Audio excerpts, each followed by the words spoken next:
La guerre cyber est commencée, qu'on se le dise. Le plus bel exemple, c'est celui que nous ont donné il y a quelques jours les Israéliens.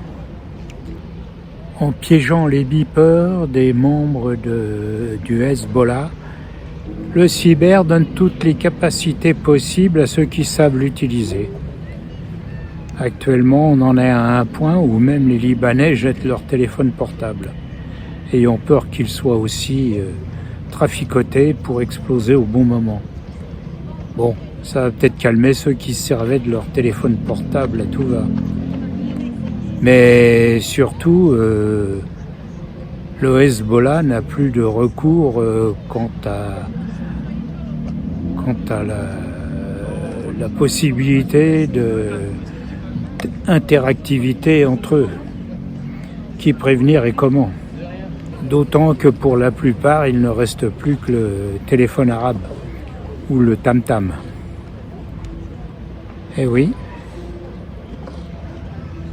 c'est une façon intelligente d'éliminer ses ennemis quand on n'a plus d'autre recours.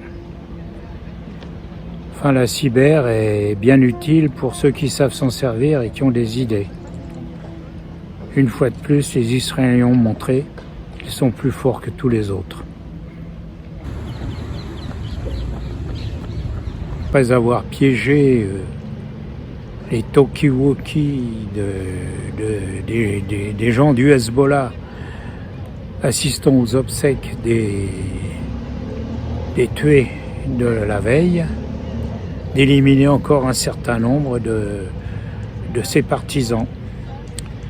Ça fait vraiment une place nette chez les responsables de ce mouvement terroriste. Je pense que les Israéliens, qui ont un cerveau plus développé que ceux qui les opposent, ont su manœuvrer et faire ce qu'il fallait pour éliminer les chefs. Ils n'ont peut-être pas eu tous les chefs, mais ils en ont eu certainement un grand nombre. Alors effectivement, il y a des effets collatéraux, mais peu importe. Ceux qui étaient aux obsèques, ma foi, n'avaient qu'à pas y aller. En piégeant les beepers des membres du Hezbollah libanais et en déclenchant à un moment voulu l'explosion de l'ensemble de ces beepers, faisant pas mal de morts, mais surtout énormément de blessés.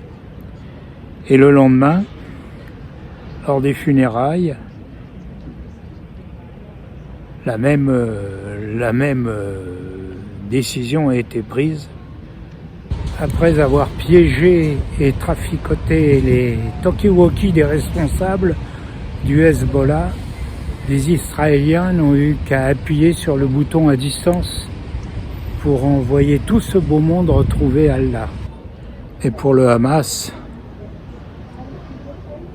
déjà il y a eu beaucoup de pertes, d'une manière différente.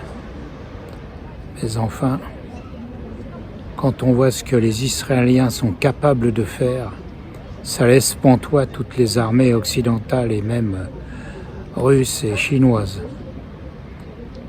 Ils sont vraiment forts, ces Juifs, vraiment très forts.